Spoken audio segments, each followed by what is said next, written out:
और चलिए सीधा आपको लिए चलते हैं। इस वक्त संसद की कार्रवाई शुरू हो चुकी है। श्वेत पत्र पर वित्त मंत्री निर्मला सीतारमण बोल रही हैं। पुलका नहीं, इसको सुप्रीम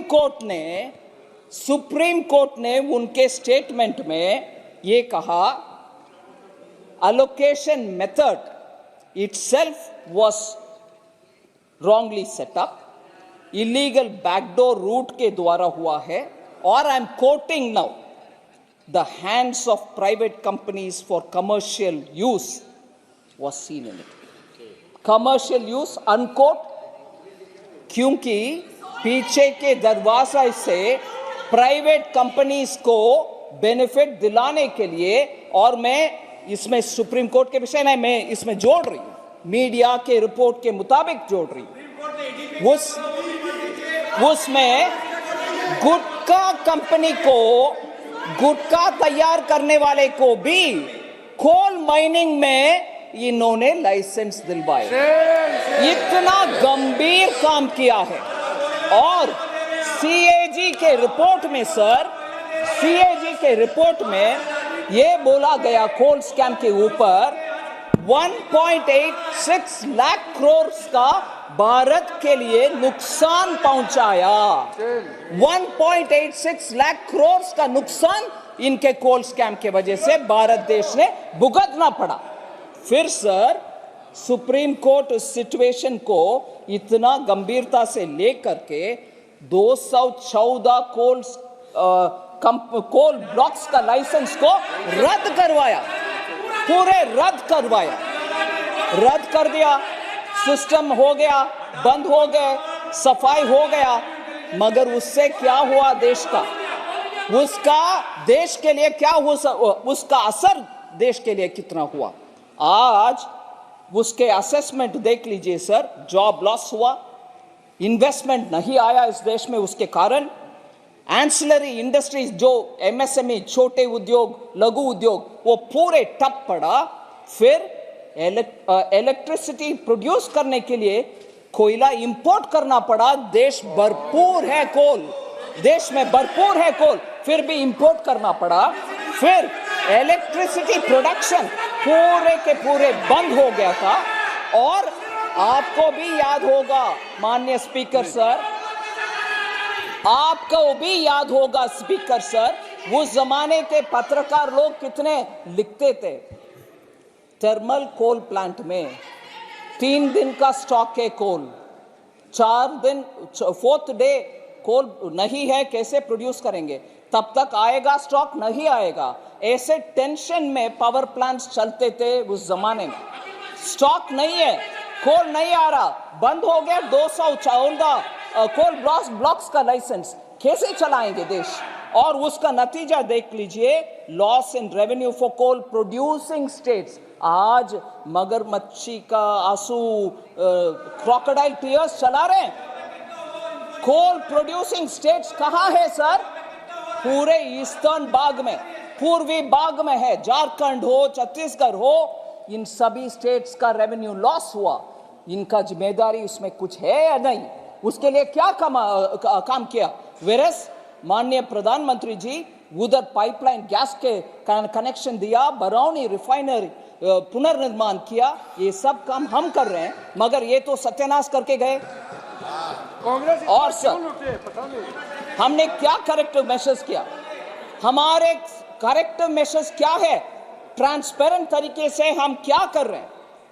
कोल mine special provision act pass करवाया 2015 में। MMDR अमेंडमेंट एक्ट 2015 में डिस्ट्रिक्ट मिनरल फंड भी एस्टैब्लिश हुआ और 100% FDI ओपन करके इन्वेस्टमेंट ऑटोमेटिक रूट में आने के लिए अब हर फैसिलिटेशन किया, जिससे इन्वेस्टमेंट आ रही है। फिर सर कमर्शियल कोल माइनिंग, क्योंकि भारत देश आत्मनिर्भर रहना है, इसीलिए कोल माइनिंग कमर्शियली करने के लिए ओपन पॉलिसी के द्वारा करवाया। और 9 ट्रांचेस सर, 9 ट्रांचेस उस पॉलिसी के तहत ऑक्शन में 2020 से 9 ट्रांचेस 9 बार ऑक्शन में कोल ब्लॉक्स का अलोकेशन हुआ, ना कि पीछे के दरवाजे से मेरा भाई, मेरा भतीजा, मेरा बहन, मेरा फाइलमा को नहीं दिया। सर, आज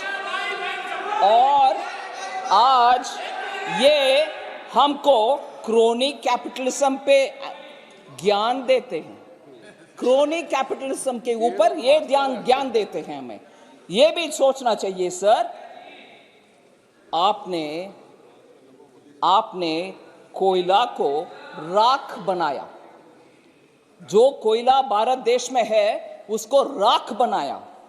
हमने अपने नीतियों के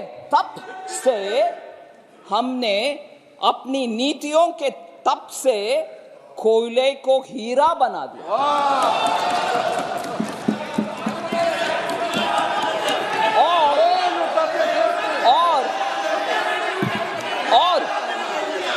और आज वही हीरा, आज सर वो सुनना चाहिए सर, थोड़ा सुनना चाहिए। सुनिए, मैं इंग्लिश में भी बोल रही हूँ, हिंदी में भी बोल रही हूँ। सुनिए, वो आपको अच्छा होगा। सुनिए, मेरा हिंदी भी एंटरटेनिंग है, थोड़ा सुनो। मेरा हिंदी भी थोड़ा एंटरटेनिंग है, हल्का सा ब्रेक भी लो। सर, आज वही हीरा जो कोयला से, हमारे तप से वही हीरा जो हुआ है कोयला से, आज वही हीरा खनिज क्षेत्र में डिस्ट्रिक्ट मिनरल फाउंडेशन के रूप में अपनी चमक फैला रहा है। डिस्ट्रिक्ट मिनरल फंड का कहानी मैं बोलने वाली हूं सर। डिस्ट्रिक्ट मिनरल फंड जो हमारे कानून से एस्टैब्लिश हुआ, और पहले कोई सोचा नहीं था उसके ऊपर। डिस्ट्रिक्ट मिनरल फंड से 84,900 करोड़ कलेक्शन हुआ है सभी स्टेट्स में, केंद्र सरकार का नहीं, सभी स्टेट्स में।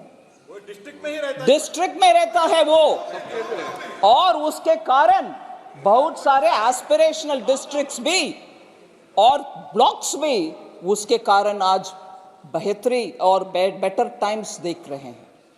डिस्ट्रिक्ट मिनरल फंड का कलेक्शन का जानकारी मैं देना चाहती हूं सर, क्योंकि हमारे सरकार के द्वारा हुआ है वो पब्लिक के लिए हुआ, आम जनता के लिए हुआ, आदिवासी वनवासी क्षेत्र में हुआ, उस जनता को उससे फायदा हो रही है, इसीलिए मैं बोल रही हूं।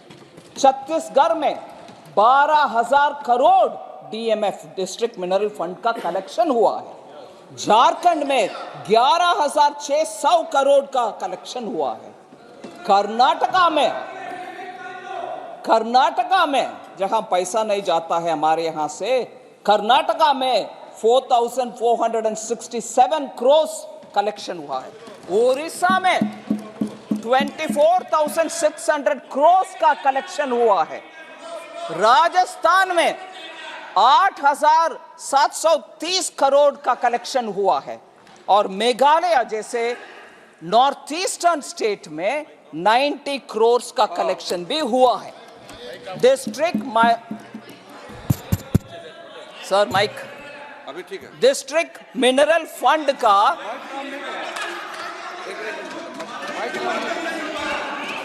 डिस्ट्रिक्ट मिनरल फंड सर देख लीजिए, मैं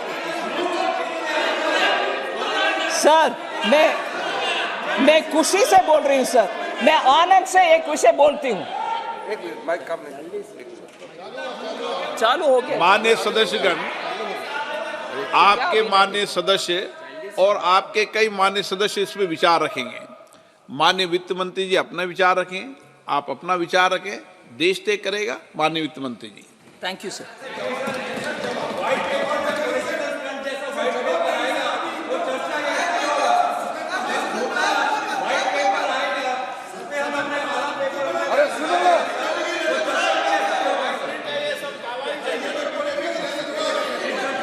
सर ये डिस्ट्रिक्ट मिनरल फंड का सर, एक तो मैं एक विषय जरूर बोल सकती हूँ सर, व्हाइट पेपर नहीं, एक विषय बोल सकती हूं, कभी भी कांग्रेस विपक्ष में जब बैठे हैं प्रश्न 1000 उठाते हैं, हम क्षमता से सब्र रख के सुनते हैं, मगर जब हम खड़े होते हैं जवाब देने के लिए वो या तो भाग लेते हैं वॉकआउट करके, नहीं तो इधर बैठ करके हल्ला करते हैं। They don't have the courtesy to hear replies.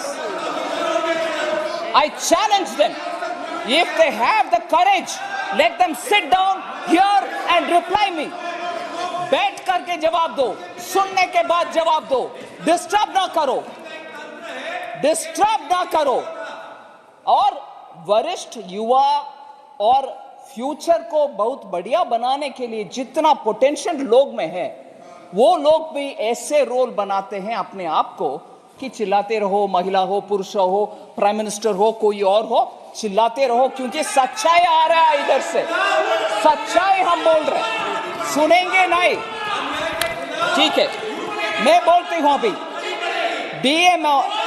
DMF, district mineral fund, ये तरीका है। आपको मौका मिलेगा, प्लीज बैठिए, प्लीज बैठिए। वित्त मंत्री जी, सर झूठ अनपार्लियामेंट्री है सर, वो तो कम से कम करेक्ट करने दीजिए। झूठ अनपार्लियामेंट्री है सर, करेक्ट करने के लिए बोलिए।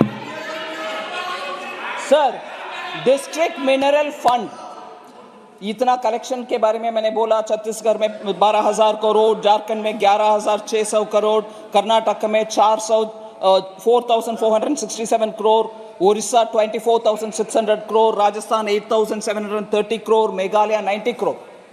ये सब से क्या फायदा हो रही है ग्राउंड में, ये भी हम समझना चाहिए। डिस्ट्रिक्ट मिनरल फंड से क्योंझार उड़ीसा में, डिजिटल डिस्पेंसरी उड़ीसा में बनाया गया। As a result basic health care, telemedicine consultation, free medicine सब उड़ीसा में डिस्ट्रिक्ट में, वो भी क्योंझार डिस्ट्रिक्ट में मिल रही है। सेकेंड सर, क्या तकलीफ है? ये क्या तकलीफ है सर? सुनिए ना। सेकेंड, थोड़ा देर में Chaibasa model anganwadi centre construction DMF के फंड से हुआ, और उसको माल न्यूट्रिशन एड्रेस करने के लिए वेस्ट सिंहभूम डिस्ट्रिक्ट में बढ़िया काम हो रही है डिस्ट्रिक्ट मिनरल फंड के पैसा से। तीसरी, financial year, current financial year में डोमेस्टिक कोल प्रोडक्शन के विषय हम समझना चाहिए। ये साल 900 मिलियन टन्स तक वो पहुंचेगी। Highest ever coal production Bharat देश में इस साल होने वाली। नहीं, आई एम कमिंग। इस साल 23-24 में 900 मिलियन तक पहुंच रही है। आने वाले साल में वो 1 बिलियन तक पहुंच रही है। 1 बिलियन टन्स सर। 500 प्रोडक्शन मतलब इंपोर्ट कहां से? सुन लो भाई, production doesn't include in imports. सब जरा सुनने का क्षमता रखने के लिए बोलिए sir. Sir, 2000, in English I'll tell you, yeah, please listen with some patience, sir. Don't jump to conclusions. Sir, 2013-14, what was the production, sir? Production, 567 million tons. I am speaking of 900 million tons this year, 1 billion tons this coming year. So what are you talking, man? So please sir, production Bharat देश में उत्पादन हुआ, import करने का necessity नहीं होगा, foreign exchange payment करने को नहीं होगा, simple economics sir. Oh my God, समझ में नहीं आया सर। सुन लो ना, पब्लिक सेक्टर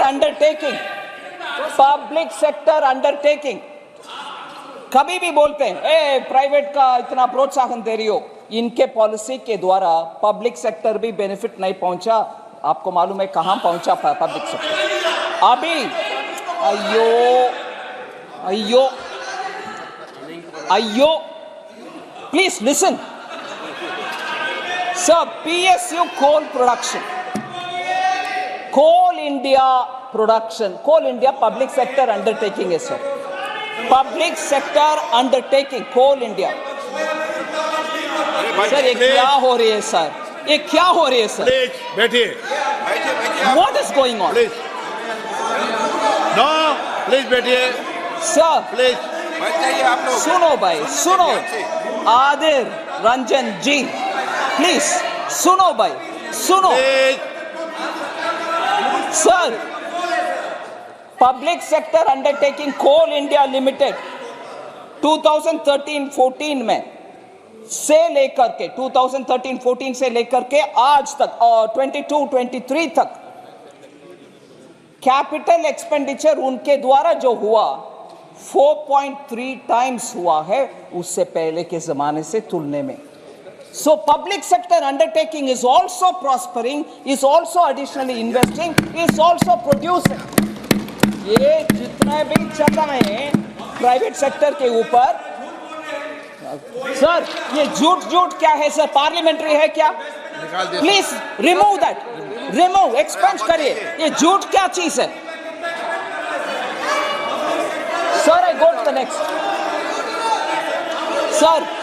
आप लोग दूसरा एक और एग्जाम्पल करती हूं सर। इनको सह नहीं पा रहे हैं कि इतना सच्चाई आ रही है उनके सरकार के कार्यकाल के ऊपर, इसीलिए इतना चिल्लाना, क्योंकि और उनके पूर्व अध्यक्ष जी भी बैठे हैं, उनको इंप्रेस करना है। मैडम हम डिफेंड कर रहे हैं हमारी पार्टी को, गलत बयान दे रहे हैं, झूठ उपयोग यही कर रहे सर। बैंक्स के कहानी में जरूर बोलना चाहती, बैंक्स के कहानी में जरूर बोलना चाहती, और इसमें व्हाइट पेपर में जितने भी है उसमें मैं एक विषय मानती हूं, एक चरित्र है कांग्रेस पार्टी का बैंकों के खिलवाड़ करने के लिए। चरित्र है that they constantly misuse their powers and play with the banks। Nationalise हमने ही किया बोलते हैं, मगर मैं बोलती हूं 3 उदाहरण। स्टेट बैंक ऑफ इंडिया का 1976 में श्री R.K. तलवार जी होते थे एक चेयरमैन, बहुत बड़ा रिस्पेक्टेड चेयरमैन था बैंक में, ठीक है सर। वो उनके इमरजेंसी के टाइम में, क्योंकि उनके पसंदीदा एक पार्टी को लोन नहीं दिया, उसके कारण उनको सीबीआई के द्वारा इतना सताए। R.K. तलवार एकदम इंटीग्रिटी के साथ क्लीन व्यक्ति था, स्टेट बैंक ऑफ इंडिया के चेयरमैन रहते थे, एकदम क्लीन एंड इंटीग्रिटी में हाई होने वाले इस व्यक्ति को, क्योंकि उनके कोई रिश्तेदार या दोस्त को लोन नहीं दिया, उनको सीबीआई के द्वारा इन्वेस्टिगेशन करके फिर they wanted to somehow remove him, हटा भी दिया उनको, क्योंकि नहीं ये नगरवाला नहीं है, ये एसबीआई का एक R.K. तलवार का स्टोरी है 1976। उससे पहले 1950 का स्टोरी लीजिए, मुंद्रा स्कैम। उसमें हरिदास मुंद्रा जी एक कलकत्ता बेस्ड इंडस्ट्रियलिस्ट थे, उसको उनके कंपनी में LIC के द्वारा लोन, LIC के द्वारा इन्वेस्टमेंट करने के लिए था। I am coming madam, I will come to speak on the white paper, of course I will do, ठीक है सर। LIC इन्वेस्टमेंट कमेटी को इन्फ्लुएंस करके तब के 1950 में 1.26 करोड़ शेयर्स, वो डूबने वाले कंपनी में LIC के पैसा 1.26 करोड़ डलवा दिया। उसके कारण जब वो स्कैम बाहर आया, उस समय के फाइनेंस मिनिस्टर को बलि का बकरा बना करके हटा दिया, T. कृष्णमाचारी जी को बलि का बकरा हुआ वो फाइनेंस मिनिस्टर।